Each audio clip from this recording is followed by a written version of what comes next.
السلام عليكم ورحمة الله تعالى وبركاته. وإذا سلام دمانتي مهلو البوي قدامنيسين وحا كسو رواتين حليمة جنال 1 maantana soo ujeediin maasha allah rootigaana sameysaneyna rooti aad u qurux badan waa ujeediin indhaha soo jeedanayo maasha allah waxa laga sameeyay wax fudud waaye insha allah isla arkeena waxa ka sameysanay hadii channelka cusub tahay subscribe noo saar like tana naga ilmaamin video noo share gareey waxa ka sameysanna waxyaabo simple waaye guri walba way yaalaan waxa rajeynaa inaad ka heli doontiin asxaabteeda mar walbana waxaa jecelahay waxyaabo fudud inaan soo geliyo marka insha allah rootigan waa arkeena waxa ka sameysaneyno halkaana waxa ku heesanaa saawada jeedin 2 koob oo caanaha ku heesanaa oo buuxdo waaye ama nus litir caana waxa kale ku heesanaa ukun ku heesanaa ukunta waxa waaye cadaankeeda la isticmaalay hal xabo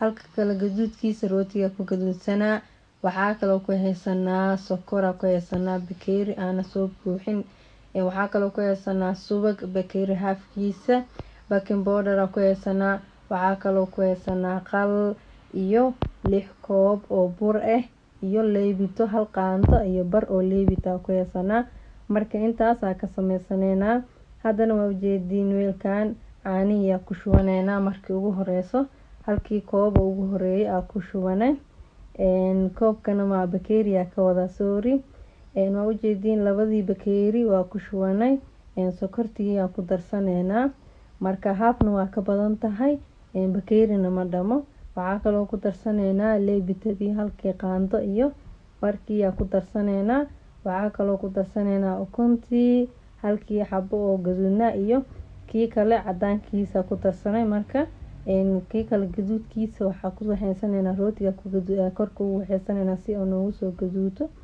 marka intaas isku qasanayna si fiican isku dhex gashanayna marka si fiican isku keen dhex kalaane waxa ku darsanayna subagiya ku darsanayna haaf waaye marka suuqa markii lagu daro dhadhan uu yeelaa carafna uu yeelaa waxa ku daraa marka hadaal qaando oo qala ku daraa halkana waxa uu tala galay ina ku baabi'iyo carafta yani ama shiishirka oo kunta si uu baabado vanilla waa isticmaali kartaa hada jeceshahay hadii kale toona qalkaas ay isticmaali kartaa marka waa ka ani qala isticmaalay hada burkiya ku shubay haafa ku shubaa haafka loo yariiskane gadaala ugu shubaa marka oo si fiican isku qasaynta marka ugu horeyso qaanta ku qasanaa waxa kale ku darooyaan bakinkii hal qaando iyo wax yar oo cusbaa si ay dhadhanka u soo saarto ku darooya marka intaan isku dhex qasaa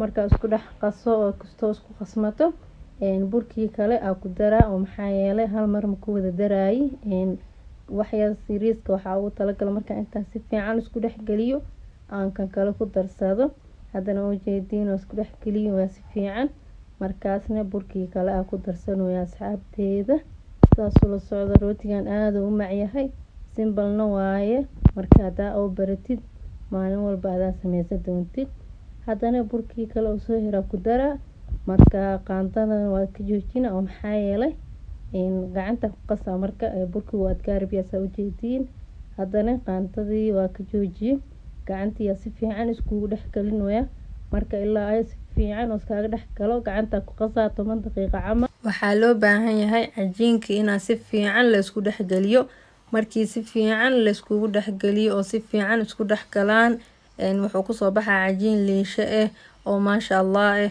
rootigana hadhooti marka xumaanayo si fiican oo ku soo baxaa mar walba waxa isku daydaa marka wax qasaysid ina cajiinka si fiican isku dhex galisid oo si fiican u qastid adi 10 daqiiqo ugu yaraan ina qastid waa maxaa yeelay markaas si fiican oo isku dhex gala waa aragtiin hadana waa ujeedin waa soo dhameeyay sidaan ku soo baxay softigaana la rabaa inuu naqayo markuu sidaan ku naqdo maasha allah ku soo baxay cajiinka wax dhan way is dhex galeen ma fahanteen maano hadana waxa uu diyaarsanaa weel kale ku ridana saliid yariisa ku waxeena si oo weelka igaaga dhagin hadhooti markuu qamiiro ad hal saac meel la dhiga ma fahanteen markii hal saac meel la dhigo markaas alla waxeena maasha allah waa arkaysiina sidoo ku soo bixi doona asxaabteeda marka hadda ujeedin weelkii ku shubanayna dhex gashanayna markaa dhex gashanana waa daboola. markaa daboolo hal saac aa meel dhiga.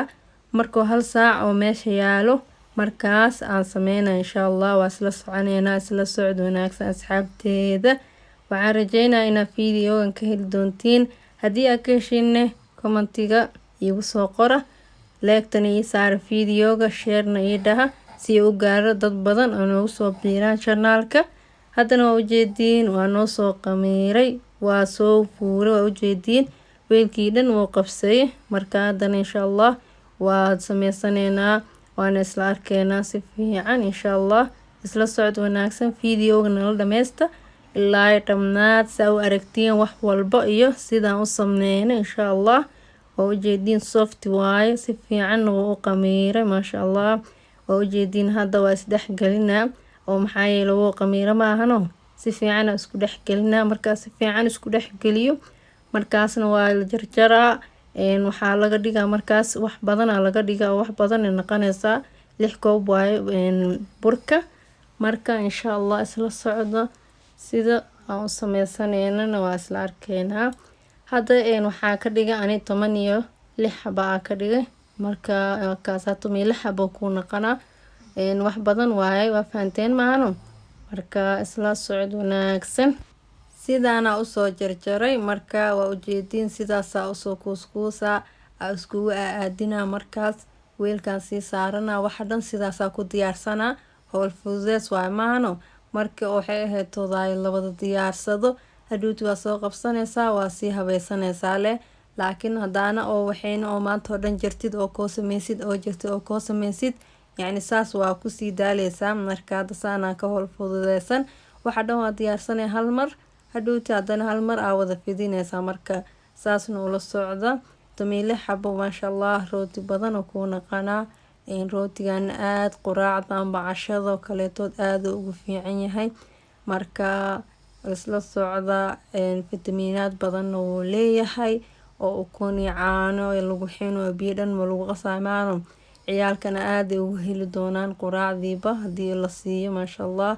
waa ujeediin 16 xabo waa kana sidaas u soo diyaariyay. marka haddana sida u sii diyaarinayo isla arkeena oo qeybtii kala bilaabeena. hadda waa ujeediin hal xabo soo qaatay, gacmihii saas uu waxayna markii ugu horeyso. markaas kadibna waan fidinaa. marka fidina waa arkeena insha allah. saas u fidinaa fidis oo saaidana looma baahno. marka sidaan le u fidinaa, ka sidaan ku dhameeno markaas kadibna waa laalaaba oo maxaa yeelay fidiskana ma laga badinayo, intaan lagu ekeena. ujeedin maahno oo saaidna jileec ma looga dhigayo fidiskiisa. sidaana u laalaaba waa ujeediin sidaana u waxayna. marka geesahana waa ka waxayna si oo iskugu soo dhawaado, korna waa laga waxayna. waa ujeediin sidaan waxa dhan ku sameeyna. marka sidaan waxa dhan ku sameeyna insha allah waa isla arkeysiin. marka waa kana weelkii dhan waa soo wada saaranay, sidaas u soo sameeyay. waa ujeediin 16 xabo 10 daqiiqo aan meel dhiganayna si oo u qamiiro. markaas u qamiiro oo waxa ku qorshubanayna ukuntii gaduudka ku shubanayna. marka iyo waxa u diyaarsanayna waa kana halkan waxa ku haysanaa ukuntii meeshii gaduudneed ku haysanaa. waxa ku darsanayna hal qaando oo caano waxa kale ku daraa qala ku daraa. marka intaas ku waxayna si fiican isku dhexgelina. marka si fiican isku dhexgeliyene waa ujeediin hadda qalkiya ku daray. marka si fiican isku dhexgeliyo rootigii aan marsanayna. marka rootiga 10 daqiiqo ay ka soo wareegto oo soo fuuro yani qamiir kale inoo sii qamiirar waa ma fahanteen oo kor soo maro. markaas marina ukunta. markaas waxa gelina ovenka gelina si oo rootiga noogu bislaado insha allah. asxaabteeda waxaa rajeynaa in aad uga heli doontiin insha allah. waa ujeediin haddana rootigii waa kana waa ku bilaabay, halkii ugu horeeya ku bilaabay ilaa wax dhan dhamaadka ilaa saas uu marina. saas uu loo koor marina oo maxaa yeelay hadhuuti guduud oo qurux badan oo kusoo baxa. marka insha allah saas la socda fudeedna waaye. sidaan hadaa u sameysatid aad uga heli doontaa, wax oo dhibana ma lahan. waqti badan uma baahno bislaashadiisa, wuxuu u baahan yahay kaliya 25 daqiiqo u baahan yahay, waqti badan ma qaadanayo. Ciyoobanu gaduudana hoosa markii horeetood la gashana ovenka adii ugu yaraan 20 daqiiqo oo u baahan yahay. korna 5 daqiiqo u baahan tahay intay ka bislaanayso ee ka gaduudanayso kalarka. marka isku dardarkii waxay noqonaysaa 25 daqiiqo, waqti badan ma qaadanayo, laakiin ovenkaaga ku xiran tahay. marka hadda waa ujeediin asxaabteeda ovenkii waa kasoo baxsanay sida quruxda badan loo noogu naqayay. marka waxaan rajeynayaa inaad ka heli doontiin asxaabteeda. waxaan idin leeyahay fiidiyoga xigo waxaa ku kulmi doona anagoo bash iyo barwaaqo ah insha Allah.